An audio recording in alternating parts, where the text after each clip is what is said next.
Souvent, il y a beaucoup de confusion. Les gens croient que quand ils soutiennent l'œuvre de Dieu, on est en train de l'escroquer. On est en train de les piller.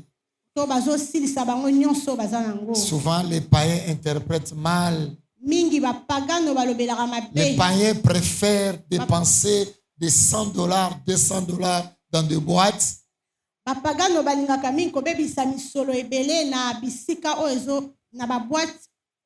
Ils dépensent beaucoup d'argent,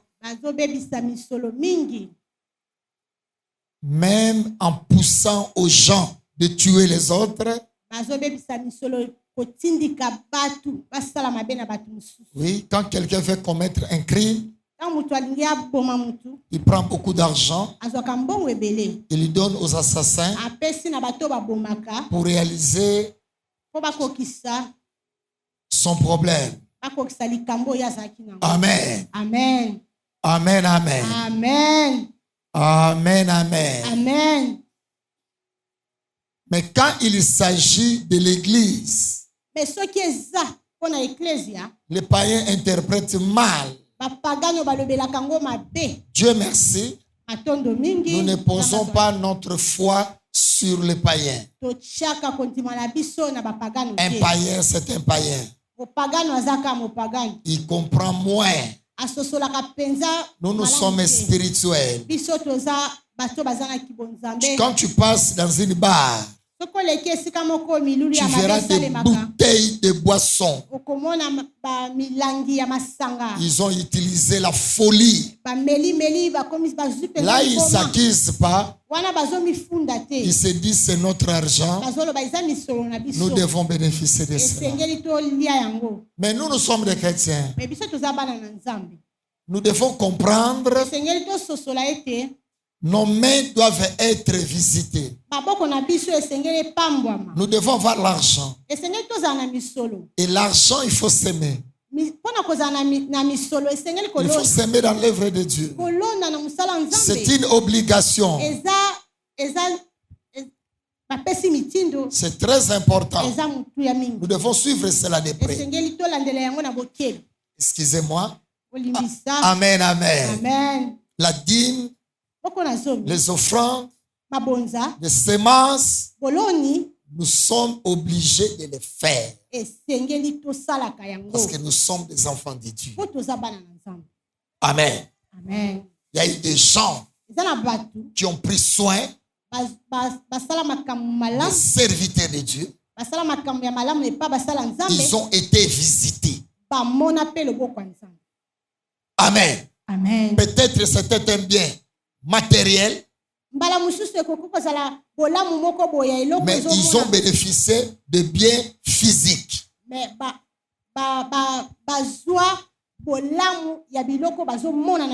C'est ça dont nous devons vraiment comprendre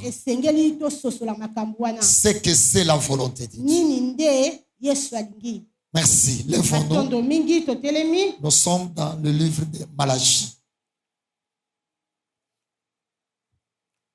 Nous parlons dîmes, offrandes et semences.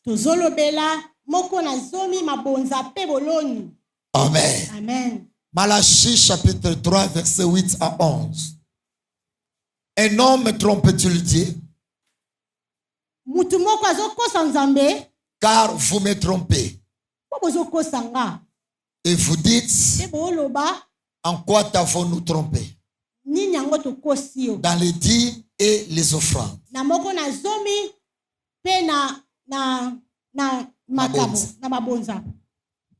Vous êtes frappés par la malédiction. Et vous me trompez. Nation tout entière. Apportez à la maison du trésor toutes les dîmes. Afin qu'il y ait de la nourriture dans ma maison. Mettez-moi de la sorte à l'épreuve, dit l'Éternel des armées. vous verrez si je n'ouvre pas pour vous les écluses du ciel.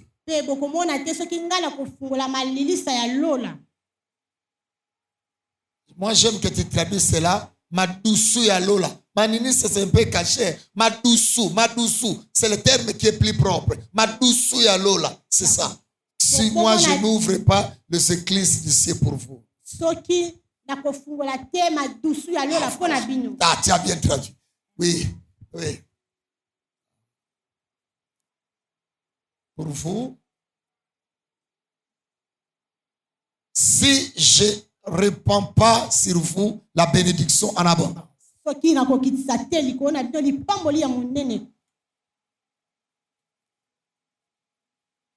Pour vous, je menacerai celui qui dévore.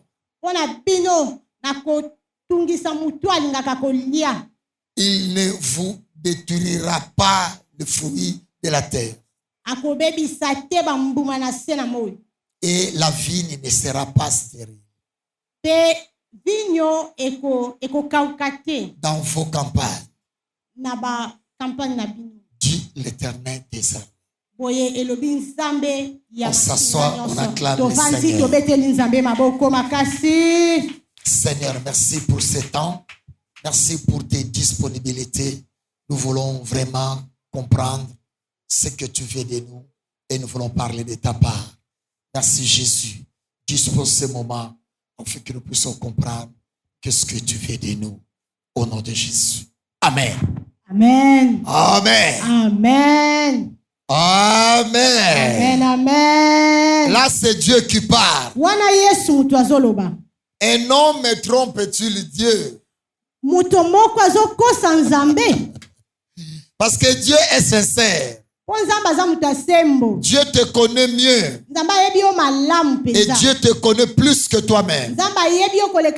Et Dieu te connaît plus que les autres. Ce que Dieu fait en nous, beaucoup ne le connaissent pas.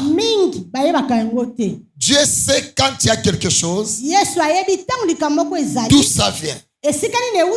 Amen. Amen. Dieu sait. Il est plus intelligent. C'est pourquoi nous l'appelons omniscient. Il est tellement intelligent. Il sait toutes choses. Quand il voit l'humanité, des fois, il regrette. Il regarde notre manière de faire, notre manière d'agir. Souvent, quand il s'agit de nous, nous dépassons. Mais quand il s'agit de Dieu, des fois, nous les trompons. Pendant que Dieu sait. Amen. Amen. Ce qu'il nous a donné.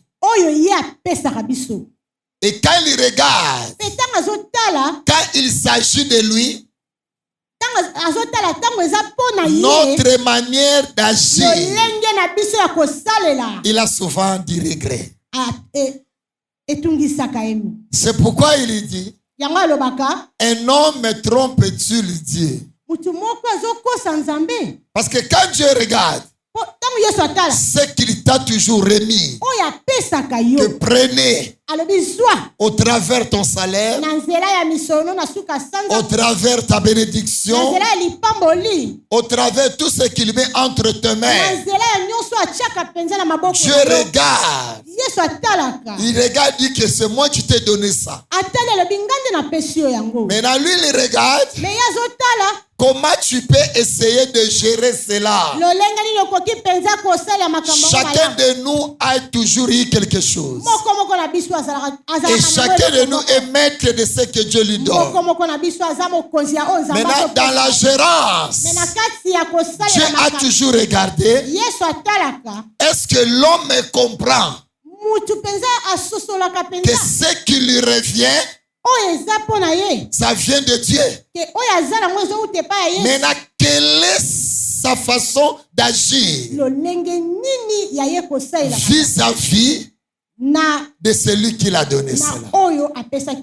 C'est ça. C'est la moindre des choses. On ne peut pas te dire quoi que ce soit. Donc quand on te donne quelque chose, quelle est ta réaction vis-à-vis à celui qui te l'a donné? Quelle est ta façon de lui dire merci? Quelle est ta façon de lui être reconnaissant? C'est ça, c'est simple. Tu ne donneras pas tout.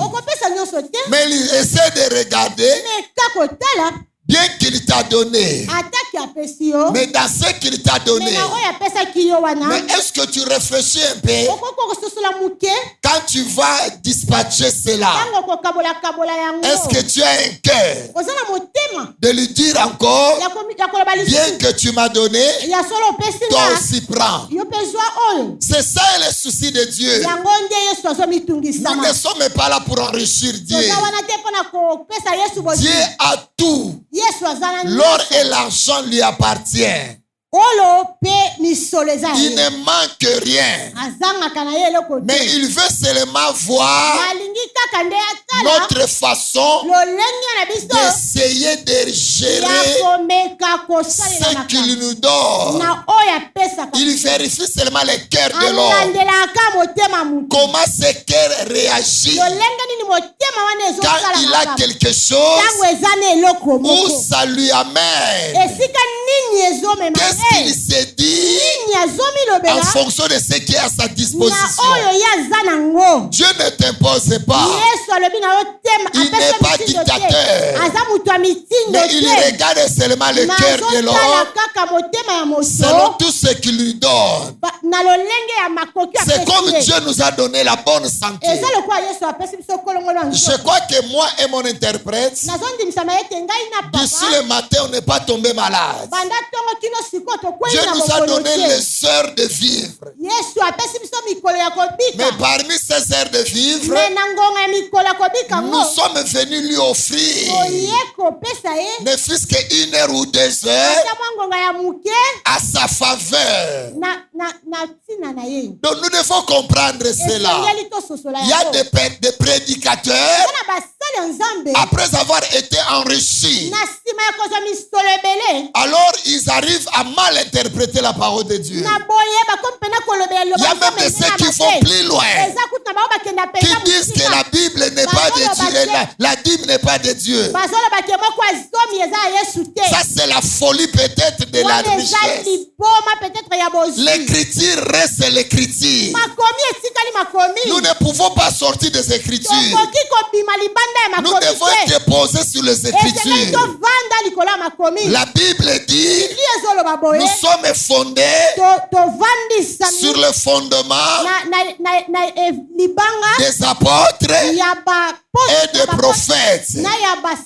Alléluia. Amen. Donc ces gens qui ont écrit, ils ont écrit de la part de Dieu. Ces gens n'étaient pas des pauvres. Et Dieu n'est pas pauvre. Donc même dans la richesse, nous devons plaire à celui qui nous a rendus riches.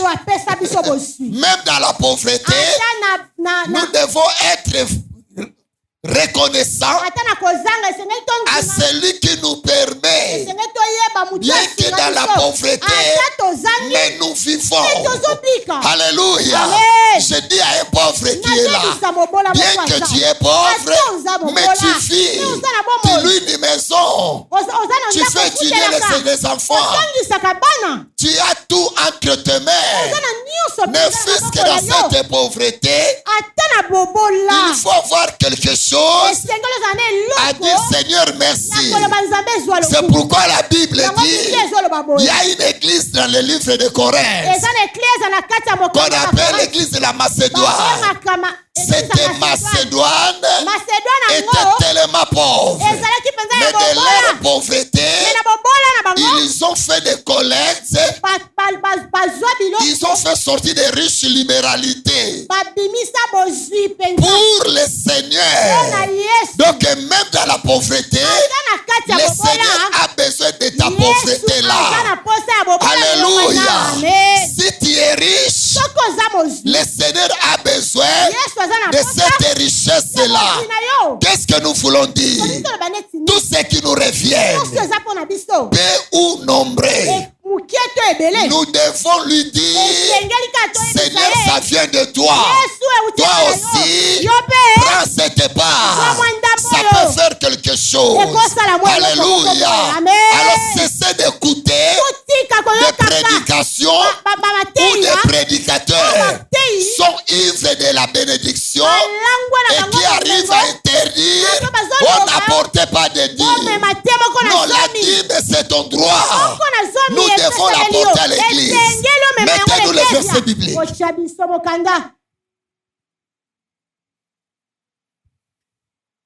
Un homme trompe-t-il Dieu? Ça, c'est la Bible qui le dit. Nous ne pouvons pas changer ce message. Un homme trompe-t-il Dieu? Et Dieu est d'accord en disant, vous me trompez. Ça, ce n'est pas le pasteur qui le dit. C'est Dieu qui le dit. Quand il dit que vous me trompez, il sait ce qu'il te donne. Bien-aimé, tu peux paraître devant les gens, je n'ai rien. Mais Dieu sait que tu as quelque chose. Tu as compris? C'est que nous disons aux gens, nous ne pouvons pas le dire à Dieu parce qu'il est la source de tout. Il sait tout.